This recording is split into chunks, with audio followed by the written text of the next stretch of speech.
Bonjour à toutes et à tous, je suis très heureux de vous retrouver pour cette nouvelle émission. Il y a quelques jours, les chrétiens ont fêté la naissance du Christ, un événement joyeux, mais qui nous invite aussi à tourner notre regard vers celles et ceux qui vivent d'une grande précarité en ce temps de Noël.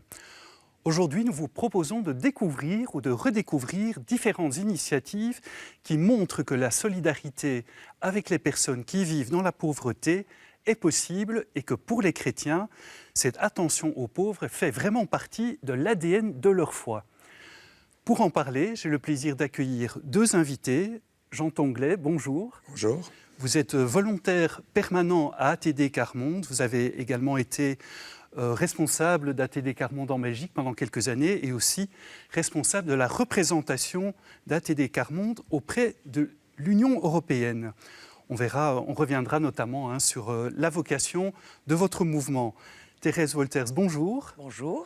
Vous êtes membre d'unité pastorale de Jauge et vous êtes aussi engagé dans le pôle solidarité de l'unité pastorale de Ramilly. Voilà, une épicerie solidaire que vous avez montée. Eh bien, vous nous expliquerez comment les paroissiens de ces villages se mobilisent concrètement pour venir en aide aux plus précarisés. Pour commencer, je vous propose de découvrir une activité mise en place par ATD Quart Monde, à savoir un atelier créatif qui permet à des personnes précarisées de se rencontrer et de développer certains talents. Regardez, c'est un reportage réalisé par Corinne Owen et Jean-Louis Gios.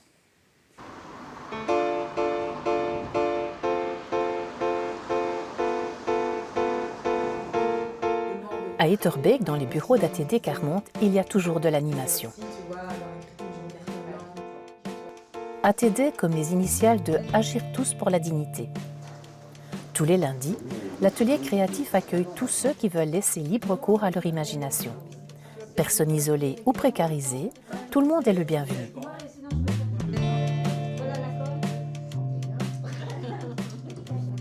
Annie, pourquoi est-ce que vous venez dans cet atelier créatif ? Je viens à cet atelier créatif pour faire plein d'activités, des sorties, où on fait des chansons, on fait du cinéma, on va rencontrer des gens qui sont à la rue, on va les aider, on fait beaucoup de choses. Et moi, c'est bien parce que de rester à la maison, je ne sais pas rester.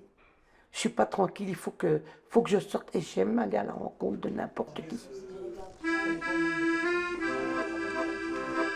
Bien plus qu'un atelier créatif, ATD Quart Monde est un véritable mouvement créé dans les années 50 par le père Joseph Rezinski, sensibilisé par les conditions dans lesquelles vivaient certaines familles. Nous avons rencontré Marc. À l'époque, il avait 6 ans et vivait dans le bidonville de Noisy-le-Grand avec ses 10 frères et sœurs. Il a très bien connu le père Joseph. Il était là dans le bidonville et puis il nous surprenait parce que il faisait plein de choses, mais on se demandait pourquoi il restait avec nous alors que nous on vivait dans la boue, dans les igloos, et lui il n'était pas obligé. Donc on se disait mais pourquoi cet homme-là, pourquoi ce curé il vient chez nous. Et mon père il disait au père Joseph: ah, c'est important que les enfants ils puissent aller à l'école, qu'ils puissent apprendre. Et le père Joseph, il dit, oui, vous avez raison, monsieur Couillard. Ah, c'est important que les jeunes puissent avoir du travail. Oui. Il se mettait à l'écoute et il partait des projets des gens. C'était pas lui qui venait avec ses projets, qui dit, bon, on va faire la révolution. Non, c'est vrai, il partait de ce que les gens pensaient, ce qu'ils voulaient, et bâtissait les choses à partir du projet des familles. Et pour moi, ça, c'est quelque chose de très important, quoi.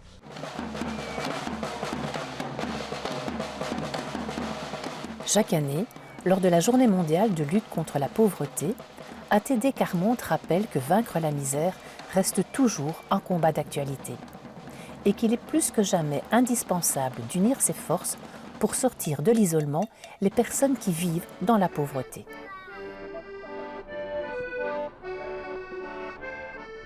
En allant sur le terrain, ATD Quart Monde cherche à mettre savoir et culture à la portée de tous. Des bibliothèques itinérantes touchent les plus jeunes dans leur quartier et donnent l'occasion aux familles de se retrouver pour des activités les plus diverses autour du livre et de la musique. La concierge l'attendait sur le palier. « Oust, dehors !» rugit-elle. « Et fissa, illico !»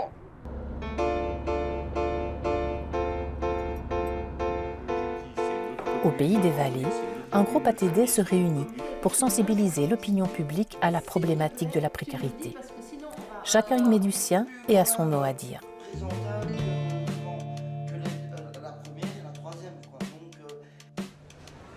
Le monde politique n'est pas oublié non plus.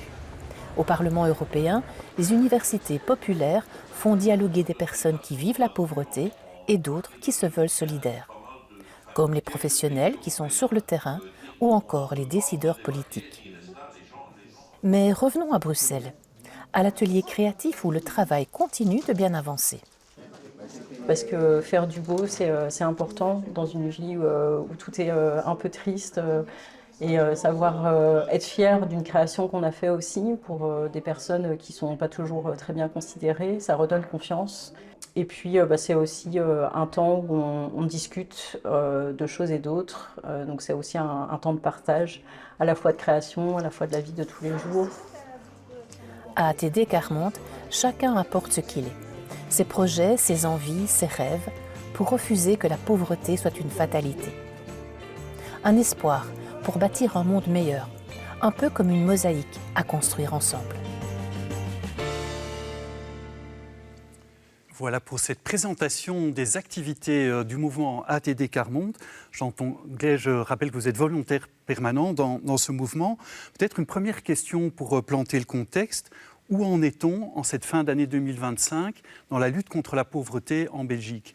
Est-ce que la précarité a diminué ces dernières années ou est-ce qu'elle a au contraire augmenté? C'est une question un peu compliquée parce que tout dépend d'où on met le curseur.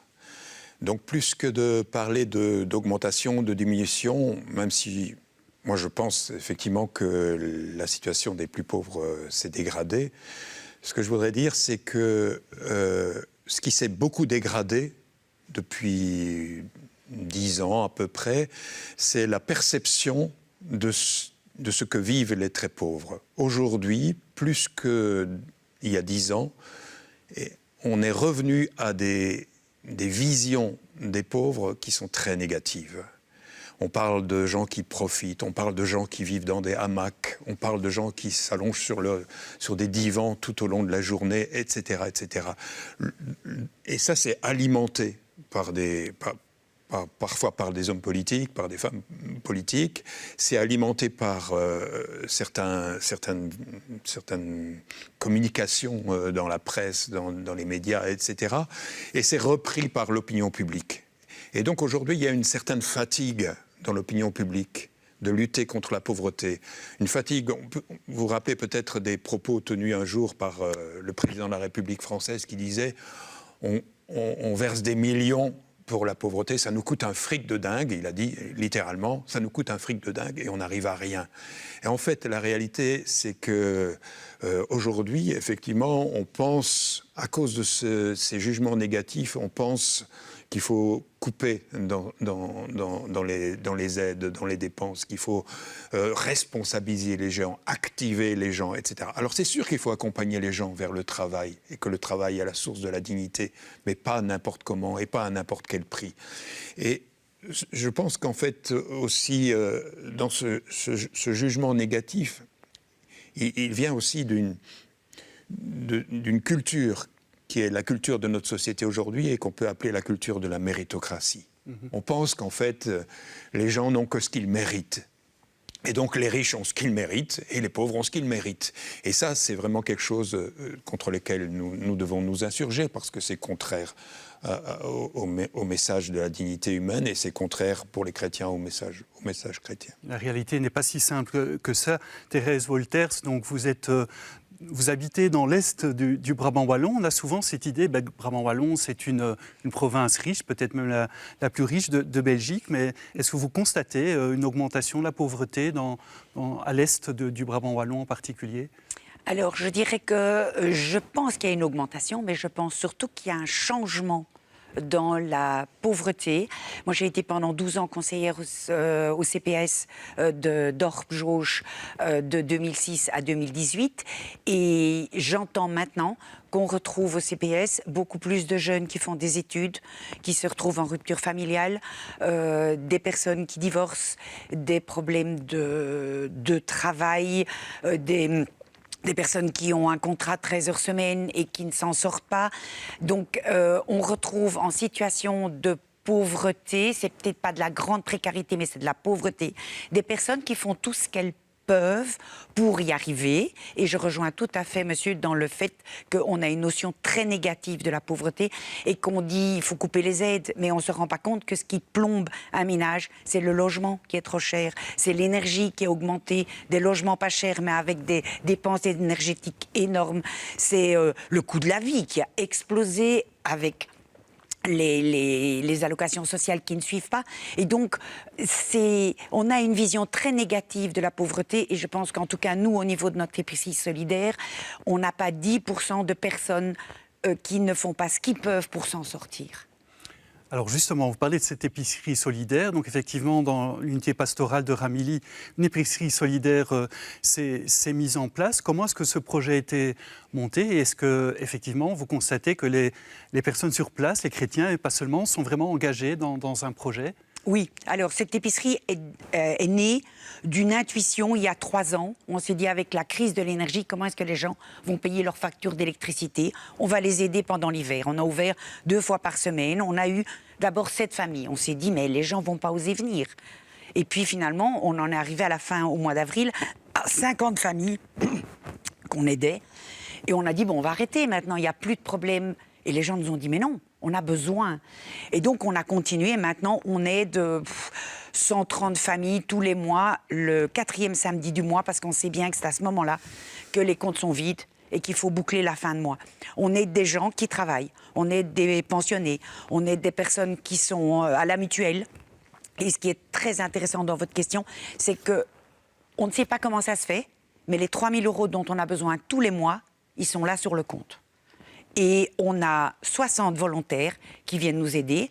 Et là-dedans, il y a bien sûr une majorité de personnes qui sont proches d'une manière ou d'une autre de l'UP de Ramilly, mais on a des gens qui ne veulent pas entendre parler de l'Église et qui viennent parce que pour eux, la solidarité est une valeur importante et qui viennent avec leurs enfants, avec leurs petits-enfants. Et donc, il y a une espèce de... On n'a jamais eu de problème pour avoir des bénévoles. On n'a jamais. On en a. Je dis pas qu'on en a trop, mais on est très relax avec le nombre de bénévoles, alors qu'on sait que c'est compliqué dans certains endroits de trouver des bénévoles. Nous, on en a plus qu'assez. Donc la solidarité est au rendez-vous. Mais je pense que c'est parce que c'est du concret, du proche. C'est vraiment de la proximité. Jean Tonglé, le mouvement ATD Carmont, on l'a entendu, existe depuis les années 50. Donc, la vocation d'ATD Carmont, c'est notamment de sortir les gens de la grande pauvreté. Comment faites-vous concrètement dans votre mouvement pour aider les personnes en précarité, vu le contexte qu'on vient de rappeler? Il y a quelque chose qui est fondamental chez nous et qui remonte à l'origine du mouvement, c'est que le Père Joseph, le Père Joseph Rezinski, quand il est arrivé à Noisy-le-Grand, il ne venait pas de n'importe où. Il venait lui-même d'une famille qui était dans la grande pauvreté et il avait connu lui-même ce que ça signifie d'être en permanence aidé, assisté par d'autres. Ça aide, bien entendu, et ce que Madame vient de dire le confirme, ça aide, mais quelque part aussi ça peut créer une forme de dépendance, et parfois même une forme de honte pour les personnes qui sont bénéficiaires de cette aide. Et donc lui, il s'est dit, mais il y a beaucoup d'organisations qui font de l'aide directe, de l'aide concrète, etc. Et nous, on va faire autre chose. Puisqu'il y a ces autres organisations qui répondent à ces besoins-là, nous, on va faire autre chose. Et on va faire autre chose pour préparer un avenir pour les populations en question. Et donc, pour leur permettre de prendre la parole, pour leur permettre de devenir partenaires sociaux dans la vie publique du pays, de la commune, de la région, du pays, de la communauté internationale, etc. Et donc, pour cela, il faut que les gens se forment, il faut que les gens apprennent, il faut que les gens apprennent à parler avec d'autres, à dialoguer, à entrer en contact avec un député, etc. Et donc, c'est tout un travail de formation, ce qu'on appelait dans le temps l'éducation populaire, et qu'on appelle aujourd'hui l'éducation permanente, peu importe les termes, mais c'est ce travail-là que nous faisons, c'est un travail de fond qui permet qui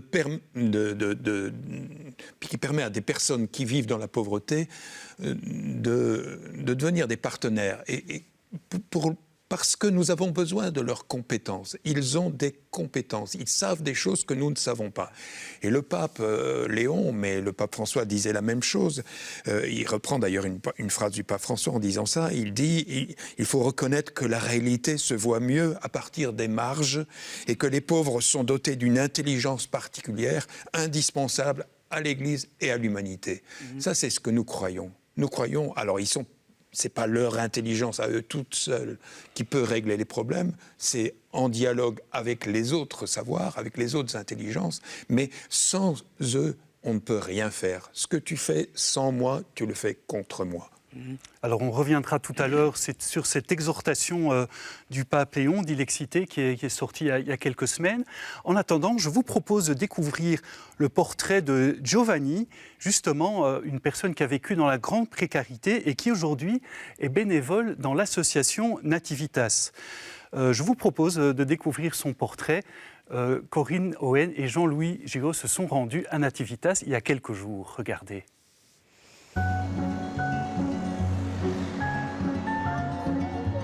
Ce matin, dans les Marolles, en plein cœur de Bruxelles, Giovanni rejoint Nativitas pour prendre son service.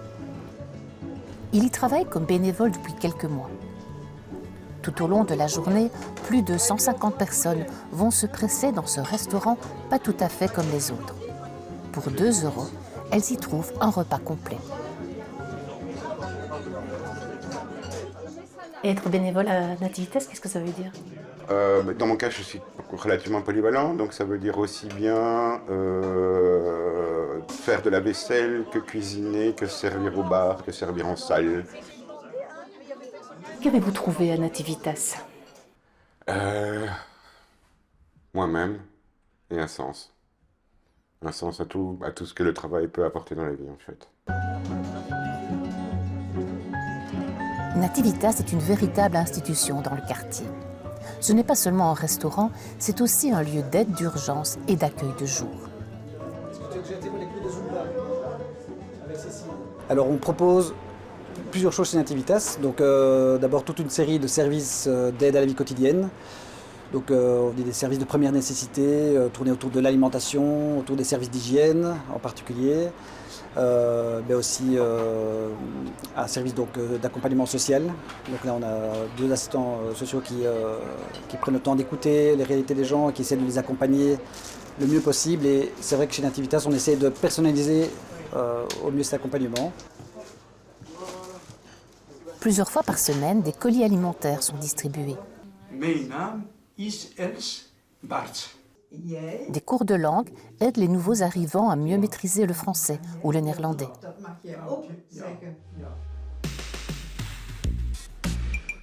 À quelques mètres de là, un autre bâtiment accueille différentes activités. On y trouve également quelques logements de transit. Après avoir été sans domicile fixe, Giovanni y est maintenant hébergé pour un maximum de 4 mois. Le temps de retrouver un travail et un logement définitif. Le fait d'avoir connu la rue, est-ce que ça vous rend plus proche des bénéficiaires ? Au-delà de la compassion, il y a vraiment une empathie qui s'installe. On comprend toute la gestuelle et toute l'habitude qu'il y a derrière ce style de vie-là. Donc oui, vraiment. Et surtout, Marguerite Yourcenar, je paraphrase, a dit une fois plaise à celui qui est de dilater mon cœur à la mesure de toute vie, ou le cœur de l'homme à la mesure de toute vie. Et je me suis fait un peu approprier ça, et c'est exactement ce que ça a fait. Ça m'a dilaté à la mesure de leur vie, en tout cas. Donc oui, c'est assez incroyable, en fait. C'est assez exceptionnel, je trouve.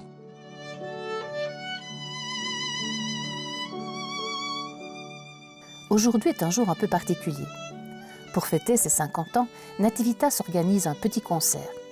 Et à 94 ans, sa fondatrice, Monique Anève, n'aurait pour rien au monde raté l'événement, car la musique a toujours été l'un des piliers de la maison. L'après-midi, le travail reprend pour un second service. Cette fois, les repas sont gratuits et rencontrent un public encore plus démuni. Alors on a un public de personnes précarisées, voire très précarisées, et de plus en plus de sans-abri. On essaie aussi maintenant de toujours garder ce qui fait la spécificité de Nativitas, donc qui veut éviter de faire un ghetto dans la bicoque, mais permettre aussi un brassage des personnes, mais ça devient un peu compliqué parce qu'on a beaucoup plus de personnes demandeuses en tout cas d'accompagnement, et puis aussi avec des situations, des réalités beaucoup plus lourdes, plus complexes à gérer, notamment en termes de problèmes de santé, on va dire mentale ou d'assuétude. Et donc voilà, ça nous demande aussi de nous adapter, d'adapter l'accompagnement qu'on peut faire en tout cas de toutes ces personnes. Comment voyez-vous le futur? Le futur, un emploi, une maison, parce qu'ici je suis en transit, et d'une manière ou d'une autre continuer à travailler avec Nativitas. De toute façon, je veux dire, s'il n'avait pas été là, je ne serais pas ici. Ça m'a aidé à ce point-là. À l'approche de l'hiver, alors que la situation des personnes précarisées sera encore plus compliquée, Nativitas continuera à offrir un espace où chacun pourra se sentir accueilli et écouté.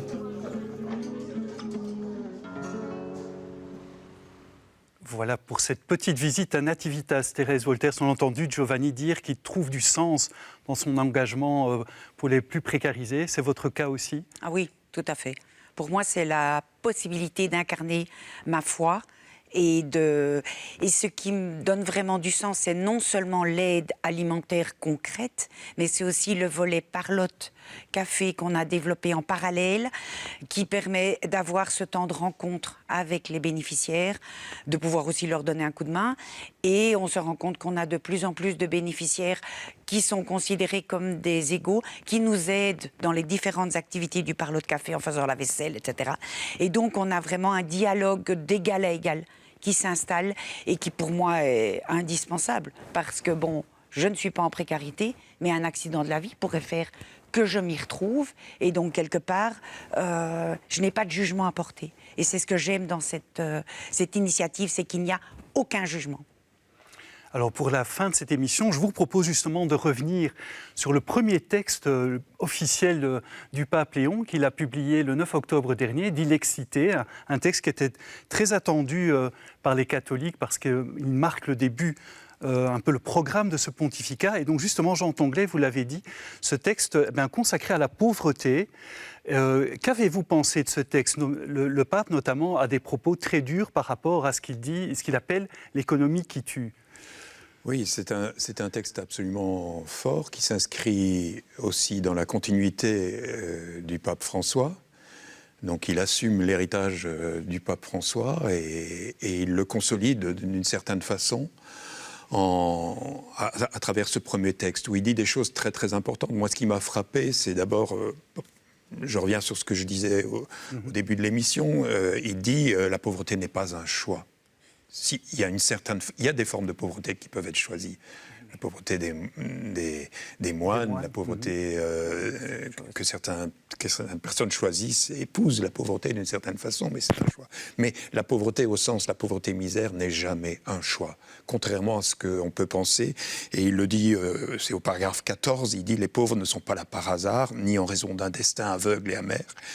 La pauvreté n'est pas un choix. Nous ne pouvons pas dire que la majorité des pauvres le sont parce qu'ils n'auraient pas acquis des mérites. » Selon cette fausse vision de la méritocratie, où seuls ceux qui ont réussi dans la vie semblent avoir des mérites. Voilà, les choses sont dites.